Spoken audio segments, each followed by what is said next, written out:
통성경 야곱의 꿈 이야기입니다. 야곱이 꿈을 꿨습니다. 이제 꿈을 꾸고 꿈에 지시하심을 받아서 자신의 인생길을 이제 선택하는 이야기가 이제 크게 두 번 나오죠. 한 번은 하란으로 도망길에 베델에서 꿈을 꿨다는 얘기.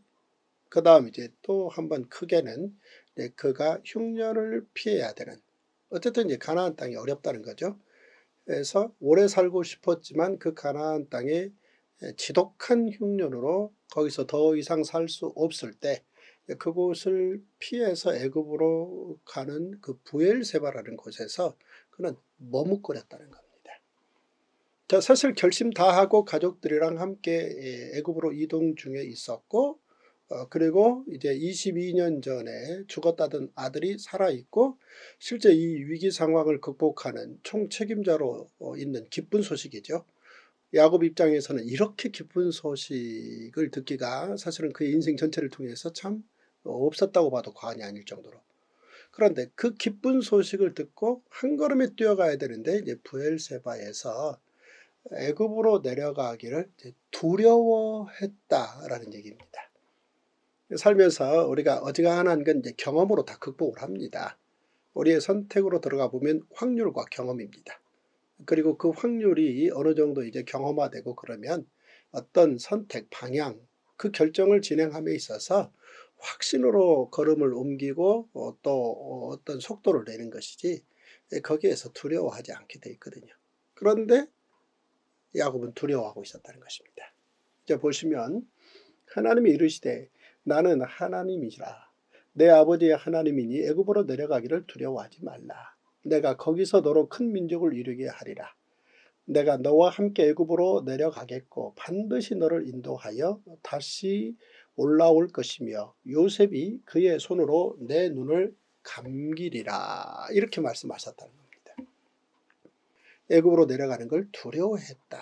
자, 왜일까요? 이유는 간단합니다.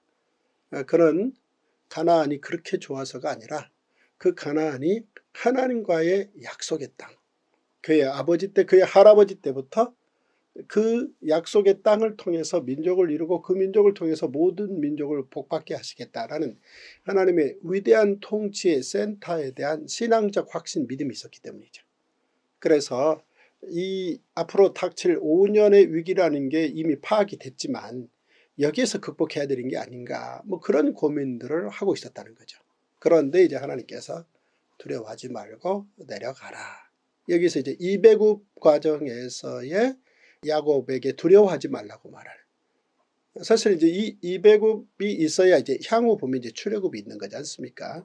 바로 이제 이런 면에서 야곱 입장에서는 이제 하나님의 음성을 들으면서 하나님께서 큰 그림, 그러니까 아브라함을 통해서 그렸던 큰 그림이 실체적으로 현실화되는구나.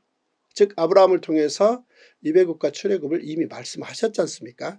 이제 그것의 두 번째 실체의 현실이 이제 시작되었다라는 걸 이제 하나님께 듣게 되는 거죠. 그러면서도 하나님께서는 야곱에게 약속을 주시기를 내가 반드시 너를 인도하여 가나안으로 오게 하겠다. 자, 이 말은 사실 그 아래 문장과 묶어서 보면 요셉이 눈을 감기겠지만 결국 그의 시신은 가나안에 와서 묻히겠다. 이후에 보면 이제 야곱이 요셉에게 유언을 하지 않습니까? 여기에서 그 근거를 우리는 찾을 수 있죠. 결국은 이제 야곱이 결국 애굽에서 죽어서 올라와서 가나안에 묻히게 되므로 이제 약속의 땅이 되고 결국은 이제 애굽에서 큰 민족을 이룰 것이며, 이게 이배굽과 출애굽의 두 번째 단계죠. 이후에 이제 수백 년 후에 모세를 통해서 세 번째 단계로 출애굽해서 가나안에 오게 되는 이 큰 이야기 가운데 야곱이 꿈에 하나님을 만나 지시함을 받아 그 통치에 순응하며 두려웠지만 믿음으로 행하는 이런 놀라운 이야기가 야곱의 입애굽행에 바로 부엘세바에서 있었던 놀라운 사건이었다라고 기억해 두시면 되겠습니다.